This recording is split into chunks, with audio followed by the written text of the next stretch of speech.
A while back I laid this paved path, but now there's only one problem. We've installed a new clothesline, and unless I extend the path, we'll at best end up with dead grass and at worst a boggy mess. Well, thankfully this is an easy enough problem to fix. I'm going to show you just how simple it is to use recycled bricks to pave a small pathway. First step is to mark out where I need the path. I'll start by lining up a straight edge with the existing paving and marking against that. Remember that at this stage it's all only rough. Time to get rid of the grass.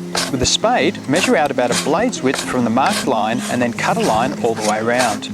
Now, around a spade's width apart, cut lines across the whole area. This way your grass will be much easier to lift.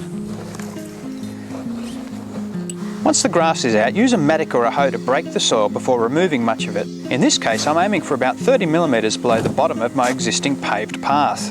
Use a landscape rake to roughly level. To check your excavated depth, just run a paver along the existing edge and make sure there's enough clearance beneath. Setting a string line is where you start to get a bit more accurate in set out. Take a line from your existing paving and run the string to the far end of the proposed path. Hammer in a stake, pull the string taut and tie off. At one end, make sure your line is sitting securely at the desired height. Then with a line level on the string line, move the other end of the line up or down the peg as needed to bring the line to level. Measure the width of your path at its start and then transpose this to the end, making sure that you project the line at a right angle from the string line. Set a peg, then run the line for the end and the other side. Check the second side line is level too. Measure your clearance at the start of the path and then spot check along the lines to make sure the depth is consistent. Now after taking the soil away, it's time to fill it back up again, but this time with paving or river sand. For this path I didn't feel I needed a subbed of road base. Use a rake to roughly level the sand and then a straight edge to screed it to a consistent surface ready for your pavers. Bring in the bricks. Stack close to hand and all along your work area to make laying easier. Well, after all the hard yakka, now comes the fun part, laying our brick pavers. It's as simple as grab a paver, follow your string line, put it in place, tamp it down with the magic rubber mallet, and then just keep going, following your string lines as you do.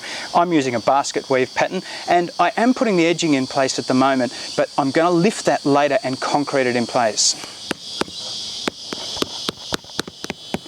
And a tip for you, keep a supply of paving sand close to hand, because sometimes, particularly when you're working with old sandstock bricks like these, there's variations in the thickness, so you might need to slip a little bit more sand underneath as you go.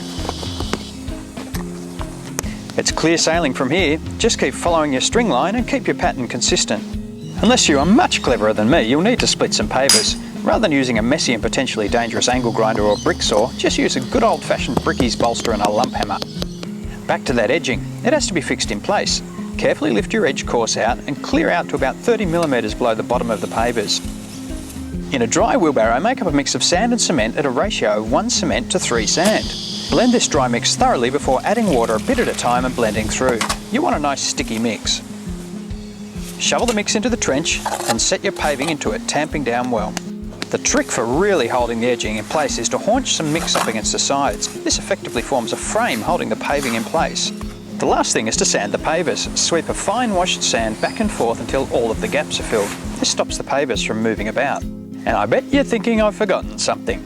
The base of the pole. Rather than messing around sawing bricks into thin slices and cementing in place, I'll just fill the base with decorative river pebbles. Well, there you go, that wasn't so hard, was it? It only took me the better part of a morning to do it. The hardest part was the preparation, just getting things level and ready to go. It cost me less than $100 because I already had my pavers, and we've fixed our problem. But most importantly, the boss is happy.